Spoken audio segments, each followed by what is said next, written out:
그 이스라엘의 수도인 텔 아비브의 이름의 뜻이 있어요. 그게 뭐냐면 봄날의 언덕이란 뜻이에요. 그런데 본래 이 텔 아비브는, 이 봄날의 언덕이란 도시는 예루살렘에 본래 있던 도시가 아니래요. 이 도시는 이전에 이스라엘 백성들이 포로로 넉 달을 걸어서 끌려갔던 바벨론에 있는 도시였다고 합니다. 그래서 이 에스겔 3장에 보면요, 거기에 에스겔이 어느 날 주님께서 델 아비브에 이르러 사로잡힌 백성, 이런 표현을 기록하게 하셨어요. 그러니까 델 아비브, 아비브이 그 이스라엘의 원력으로 달력상에서 봄날을 의미하는 아비볼, 그게 이제 봄이에요. 그래서 텔 아비브, 텔 아비브 이렇게 되어 있어요. 자, 그런데 잘 생각해 보십시오. 이름 뜻은 너무 좋죠. 봄날의 언덕, 봄의 언덕, 얼마나 좋아요. 제가 대학교 가서 처음 배웠던 시가 있습니다. 이상화 시인의 빼앗긴 들에도 봄은 오는가. 봄이 상징하는 바가 있죠. 자유, 해방, 그리고 죽었던 땅이 다시 살아나는, 얼었던 것이 다시 녹아지는, 바로 그러한 생명력을 의미하는 그런 의미가 봄에 있죠. 그런데 지금 포로로 끌려갔던 이스라엘 백성은 이름은 봄날의 언덕이라는 곳에서 살고 있지만 그들의 신세는 지금 포로이고 노예이고, 그리고 나라를 잃은 서름을 가진 갇혀있는 자들이었습니다. 눌려있는 자들이었어요. 바로 그 시점, 그 시대에 에스겔 선지자가 활동을 하게 되었던 거죠. 주전 586년에 남쪽 유다가 망했습니다. 그 전에 훨씬 앞서 한 140년 전에 북이스라엘이 멸망했습니다. 그리고 온 이스라엘에 지금 소망이라고는 생각해 볼 수 없는 아주 연약한 자들만 놔두고 나머지 모든 백성들을 바벨론으로 끌고 갔어요. 그 바벨론에서 봄날의 언덕이라는 곳을 살아가고 있지만 실상은 자유가 없고 눌려있는 자들, 그들을 향해 사역하고 선포했던 것이 바로 에스겔이었습니다. 그러나 그 절망의 순간에 주님이 나타나셨습니다. 사랑하는 여러분, 우리 주님은 우리를 절망 가운데 두지 않으시는 줄로 믿으시길 소망합니다. 주님은 항상 나타나시는 하나님이십니다. 주님께서 그렇게 절망의 순간에 에스겔에게 나타나셔서 환상을 보여주신 게 오늘 우리가 읽은 37장 말씀입니다. 이 환상은 너무나도 잘 아시죠? 어느 날 하나님의 영이 에스겔을 골짜기로 인도해 갔습니다. 그런데 그 골짜기는 처참한 광경이 펼쳐지고 있었죠. 바로 어떤 광경입니까? 마른 뼈가 무더기를 이루고 있었던 그런 곳입니다. 마른 뼈가 무더기를 이루고 있고 그 안에 생명력과 아니면 그 어떤 움직임이라고는 전혀 찾아볼 수 없는 그런 곳으로 하나님의 영이 에스겔을 인도하셨습니다. 아마도 이렇게 처참하게 마른 뼈와 같은 이 모습을 보여주신 것, 이것이 바로 지금 바벨론에서 살아가고 있던 그 에스겔의, 그 이스라엘 백성들의 영적 현주소를 보여주는 것이 아닐까요? 사랑하는 여러분, 오늘 우리가 살아가는 시대도요, 우리 어르신들과 이 말씀을 나눠보면 좋은 시대가 됐다고들 많이 말씀하십니다. 그러나 우리가 살아가는 시대는 이렇게 마치 봄날을 맞은 것처럼 너무나 좋은 시대가 되어 가고 있는 것 같지만, 그러나 한편으로 쌓여가는 이 수많은 어두움들을 우리가 부인할 수 없습니다. 점점 기술이 발전해 감에 따라 수많은 죄의 목록, 생각지도 않던, 그러니까 보이스피싱 이런 거요, 한 20년 전만 해도 없던 범죄입니다. 컴퓨터가 발달하고 그리고 통신이 발달함에 따라 자연적으로 생겨난 어떤 그런 범죄 아닙니까? 시대가 좋아지기만 한 게 아니에요. 그에 따라 더 많은 어두움들이 찾아오고 있는 게 우리가 살아가는 시대 아닐까요? 그러므로 우리가 살아가는 시대는 마치 바벨론 포로기에 끌려가 있던 이스라엘 백성과 다르지 않습니다. 살아가는 시대, 그 도시 이름은 봄날의 언덕인데 실상 그들은 눌려있는 자죠. 우리가 살아가는 시대도 좋은 세상이고 봄날 같은 세상인데 실상 우리는 눌려있는 그런 세상을 살아가고 있지 않나, 조금만 돌아보면 그것을 발견할 수가 있습니다. 그런데 그때에 이 절망을 깨트리시는 주님의 음성이 들려옵니다. 그때 주님이 이렇게 에스겔에게 물으십니다. 이 뼈들이 살 수 있겠느냐? 그때 에스겔은 대답할 것을 그 안에서 찾지 못했습니다. 주여, 주님이 아시나이다. 주님만이 아시지요. 주님, 저는 답이 없습니다. 주님만이 아십니다. 이렇게 에스겔이 대답할 수밖에 없었습니다. 쉽게 뭐라고 대답할 수 없었던 것이겠죠. 그러나 그때에 우리 주님이 말씀을 해주십니다. 우리 4절 말씀 같이 읽어보죠. 자, 시작. 또 내게 이르시되 너는 이 모든 뼈에게 대언하여 이르기를 너희 마른 뼈들아 여호와의 말씀을 들을지어다. 아멘. 아멘. 바로 이렇게 하나님의 놀라운 말씀이 선포되었어요. 너희 마른 뼈들아 무엇을 들으라? 여호와의 말씀을 들을지어다. 사랑하는 우리 모든 성도님들, 귀를 열고 마음을 열어 여호와의 말씀 들으시기를 소망합니다. 여호와의 말씀이 암흑 가운데, 여호와의 말씀이 마른 뼈들 가운데 뿌려졌을 때 그 말씀이 싹이 나고 30배, 60배, 100배의 결실을 맺는 줄로 믿으시길 소망합니다.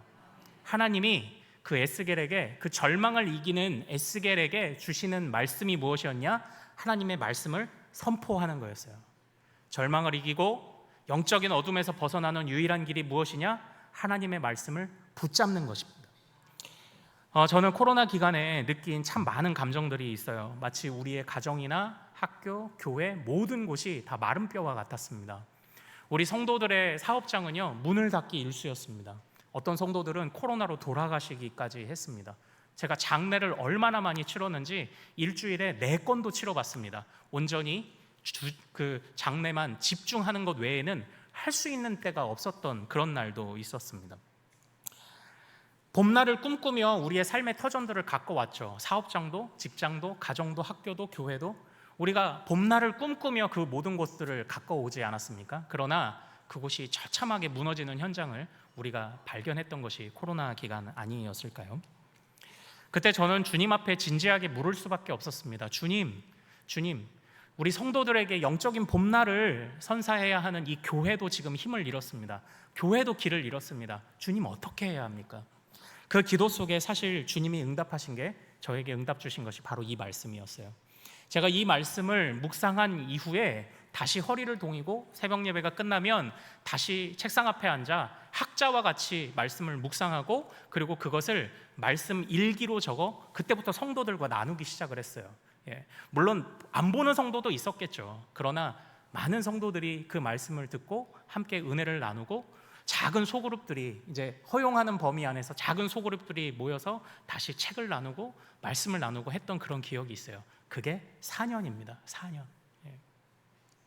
주님이 물으시는 것 같았습니다. 이 뼈들이 살 수 있겠느냐? 주님, 우리가 봄날을, 좋은 시절을 다 떠나보냈습니다. 주님, 저는 방법을 가지고 있지 않습니다. 주님, 저에게는 해결책이 없습니다. 그렇게 말씀드릴 수밖에 없었던 때에 주님이 다시 응답을 주신 거예요. 여호와의 말씀을 들으라. 여호와의 말씀을 집어 읽으라. 그 말씀을 우리에게 주신 것입니다. 저는 그때 마치 제가 목이 말라서 너무 갈급해하다가 오아시스를 옆에 두고 목마르다고 소리치는 미련한 사람처럼 제 자신을 느꼈습니다. 그래, 우리를 살게 하시는 말씀의 씨앗이 여기 있는데 우리가 그 말씀의 씨앗을 곁에 두고도 왜 목마르다고 그렇게 소리치고 있었는가? 집어 읽으라. 다시 말씀에 집중하라. 그때 주님께서 저에게 주신 깨달음이었어요. 절망 중에 답을 주시는 하나님의 응답이 있었던 것이죠. 우리를 온전히 살게 하시는 유일한 하나님의 법칙은 곧 주의 살아있는 말씀인 줄로 믿으시길 소망합니다. 사랑하는 여러분, 말씀의 중요성은 한없이 강조해도 부족함이 없습니다. 말씀이 왜 중요한가요? 우리 1절 말씀 같이 한번 읽어보겠습니다. 자, 시작. 여호와께서 권능으로 내게 임재하시고 그의 영으로 나를 데리고 가서 골짜기 가운데 두셨는데 거기 뼈가 가득하더라. 하나님께서 권능으로 임재하시고 영으로 데리고 가실 때에, 권능과 영으로 역사하실 때에 하신 가장 첫 번째 행동이 무엇입니까? 그게 바로 말씀을 들려주시는 것이었습니다. 여러분들, 하나님의 권능을 경험하고 싶으십니까? 하나님의 영의 충만함을 경험하고 싶으십니까? 말씀에 그 길이 있습니다. 하나님의 말씀에 그 답이 있습니다. 또 우리 6절 말씀을 같이 한번 읽어볼까요? 자, 시작. 너희 위에 힘줄을 두고 살을 입히고 가죽으로 덮고 너희 속에 생기를 넣으리니 너희가 살아나리라. 또 내가 여호와인 줄 너희가 알리라 하셨다 하라. 아멘. 사실 이 6절 말씀은 6절 말씀 하나로도 설교를 몇 편 해낼 수 있을 만큼 굉장히 심오한 진리를 담고 있습니다. 그러나 오늘 이 말씀에만 집중해서 제가 조금 가지를 쳐서 말씀을 드리자면, 사실 이 마른 뼈 위에 하나님의 말씀이 선포되자 이제 그 뼈에 힘줄이 생기고 살이 붙고 가죽이 입혀져서 이제 온전히 살아있는 하나님의 군대가 되었습니다. 그런데 한번 잘 보십시오. 그때에 겉의 외형이 갖춰졌는데 성경은 겉의 외형이 갖춰진 것으로 만족하지 않습니다.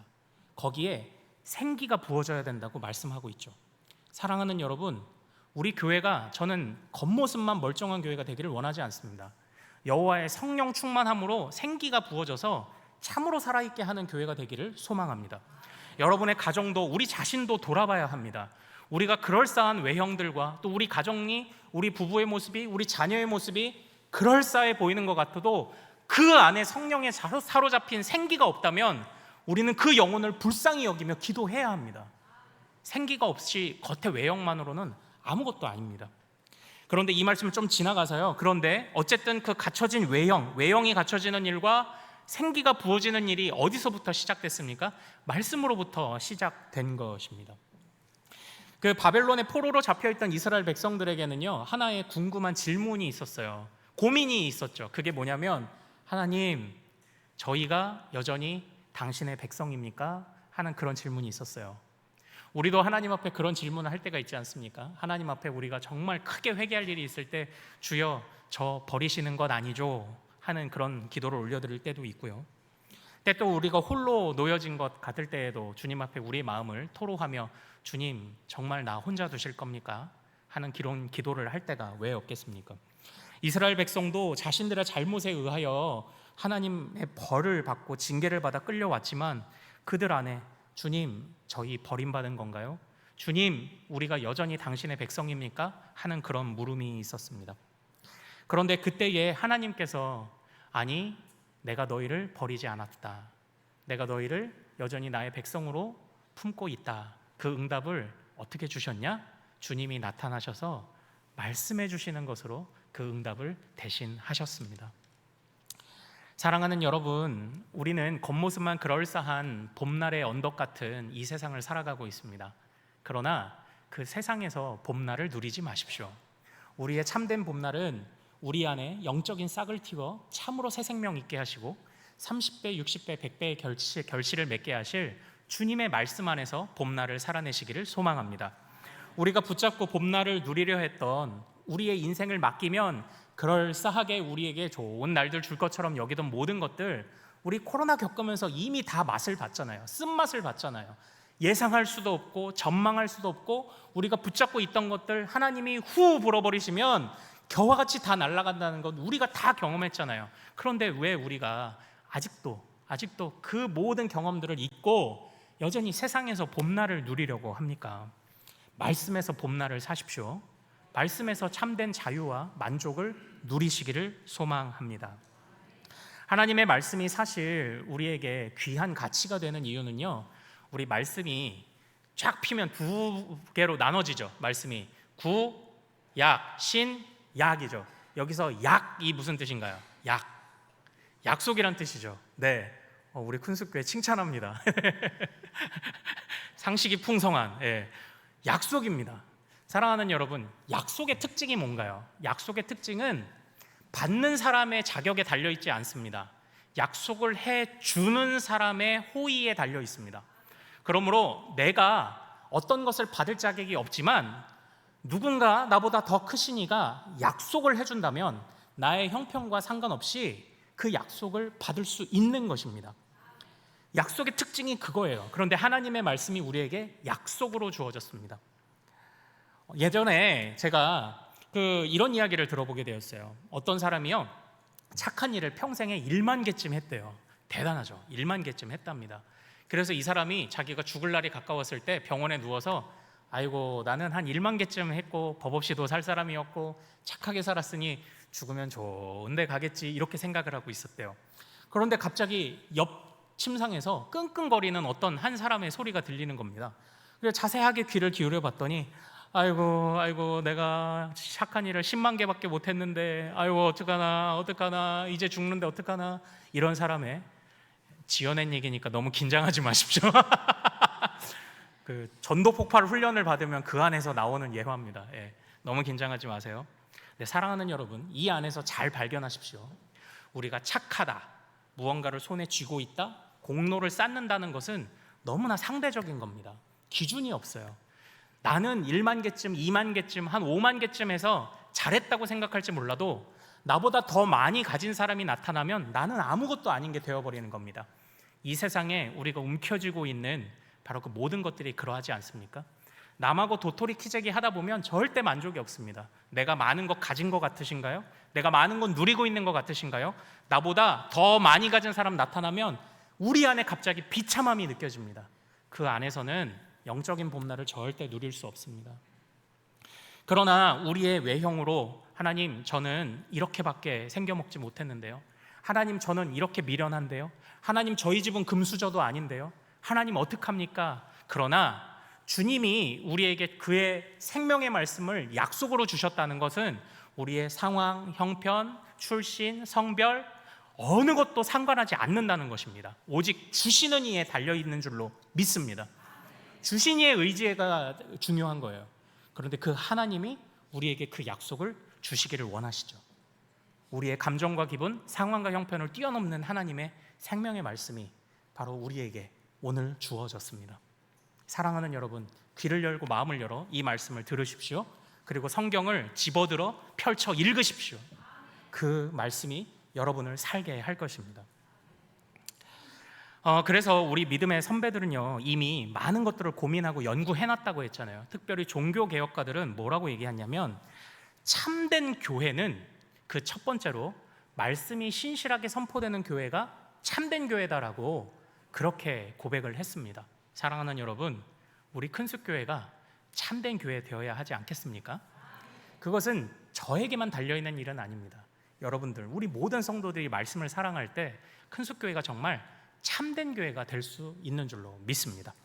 제가 말씀드렸죠. 우리 큰숲교회는 가장 큰 교회는, 포항에서 가장 큰 교회는 아닐 수 있어요. 그러나 성경대로 하나님을 가장 사랑하는 교회는 되어야 합니다. 우리 교회가 그렇게 되어야 합니다. 어떻게? 말씀에서부터 출발해야죠. 자, 이제는요, 저는요, 그래서 앞으로요, 우리 성도들이 말씀과 기도를 잘 하는지 지켜볼 겁니다. 저도 단속할 거고요. 스스로 단속하고. 예.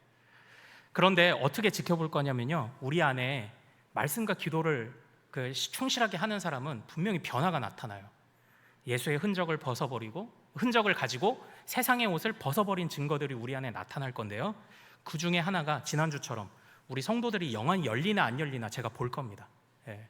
자꾸 주님의 말씀 너머에, 보여지는 현상 너머에 더 큰 역사를 기대함이 있는지를 제가 볼 겁니다. 그리고 또 하나, 오늘 우리 4절 말씀 다시 한번 읽어보죠. 자, 시작. 또 내게 이르시되 너는 이 모든 뼈에게 대언하여 이르기를 너희 마른 뼈들아 여호와의 말씀을 들을지어다. 아멘.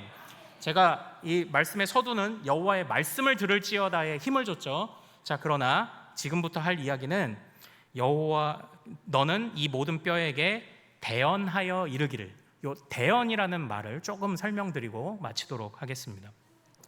사랑하는 여러분, 이전에 보면 중국에서 우리나라 조선시대에 사신들이 올 때가 있죠.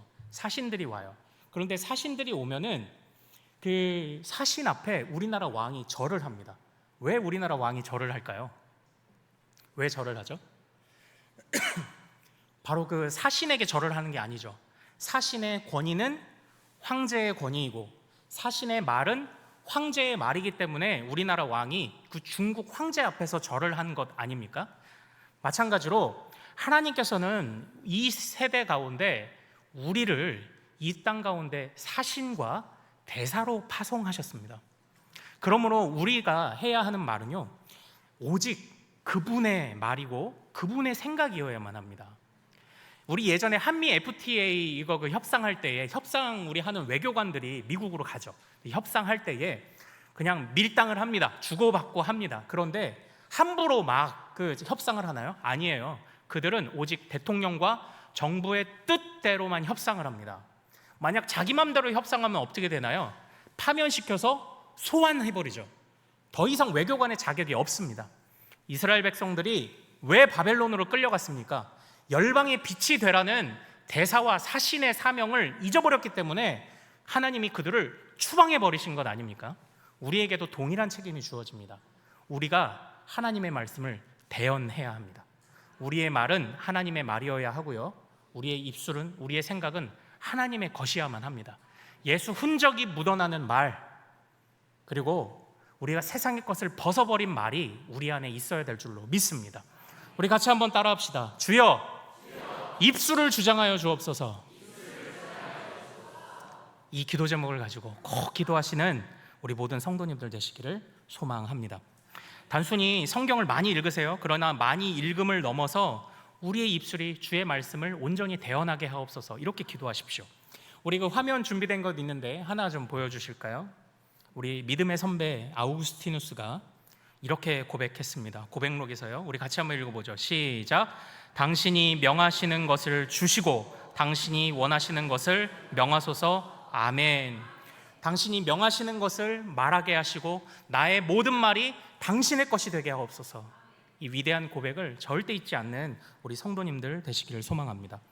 어두움을 몰아내는 빛이 여러분들의 입술에서 나와야 됩니다. 이제 우리 교회는 입술을 단속하는 교회입니다. 은혜로운 말이 나와야 하고 진심으로 지적을 하려거든 염려하고 기도해보는 가운데 우리가 함께 그 마음을 나눴으면 좋겠어요. 사랑하는 여러분, 숙제를 드릴게요. 제가 그렇게 썩 좋은 아빠나 좋은 남편은 아니라고 생각을 합니다. 그러나 그래도 제가 사랑받는 비결이 있어요. 뭐냐면 이렇게 아내와 같이 길을 걸을 때 항상 아내를 인도 쪽으로, 나는 차도 쪽으로 이렇게 항상 걸어요. 매너가 좋죠. 그리고 차를 탈 때 가끔 빼고는 차문을 열어줘요. 여러분들의 신랑들이 그렇게 하실 때 갑자기 뭐 잘못 묻나 이제 이러지 마시고, 죽을 때 다 됐나 그러지 마시고 고맙다 하면서 그냥 타시고 그러면 돼요. 네. 그리고 아무리 바빠도 당신이 부르면 나는 안 바빠. 네. 그리고 또 제가 이제 가끔 농담반 진담반 이런 얘기를 합니다. 저기 저희 안에 앉아 있으니까 나중에 물어보세요. 네. 야, 당신 없었으면 어쩔 뻔했냐. 제가 이런 얘기를 해요.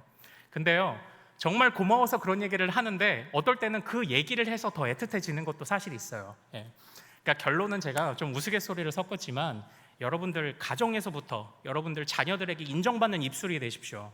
그리고 나와서 성도들에게 인정받는, 교회에서도 인정받는 입술이 되시기를 소망합니다. 그래서 우리가 조금씩 변화를 시켜보자는 거죠. 주님의 말씀대로 우리 입술에 허락하여 주옵소서. 온전하게 주님의 말씀만 대언하게 하옵소서. 자, 이제는 마무리입니다. 제 주머니 안에 오늘도 뭔가를 가져왔습니다. 뭘까요? 자, 요거 뭘까요? 네, 사실 가까이에서 보면 차리실 수 있을 텐데 요게 저희 집 샤워기에 넣고 쓰던 필터입니다. 네, 필터 샤워기. 네, 아시죠? 네, 필터 샤워기. 그런데 이게 왜 노래졌을까요? 네, 녹물이 나오더라고요, 집에. 그래서 이제 어느 날 녹물이 나오는 걸 발견하고 제가 필터 샤워기를 쓰기 시작을 했던 거예요. 근데 녹물에 물들어서 이렇게 노래졌어요. 그런데 제가 요걸 바라보다가 요걸 못 버리겠더라고요. 이게 정말 우리의 모습이 되면 안 된다. 주님은 말씀을 통해 항상 생수와 같이 맑은 영혼에 힘을 주는 맑은 생수를 우리에게 주시는데 정말 우리의 입술이 둔하고 미련해서 녹물 섞으면 안 되겠다. 제가 이 마음이 들어서 이걸 아직도 못 버리고 있어요. 사랑하는 여러분, 우리의 입술은 주님의 생수를 온전히 흘려보내는 입술이 되어야만 할 줄로 믿습니다. 녹물 섞지 마십시오. 이상한 거 섞지 마십시오. 정말 우리가 주님께서 주신 그 생수, 말씀의 생수를 내가 누리고 그리고 우리 자녀들과 교회에 흘려보내는 우리 큰숙교회 모든 가족들, 모든 가정들 되시기를 소망합니다.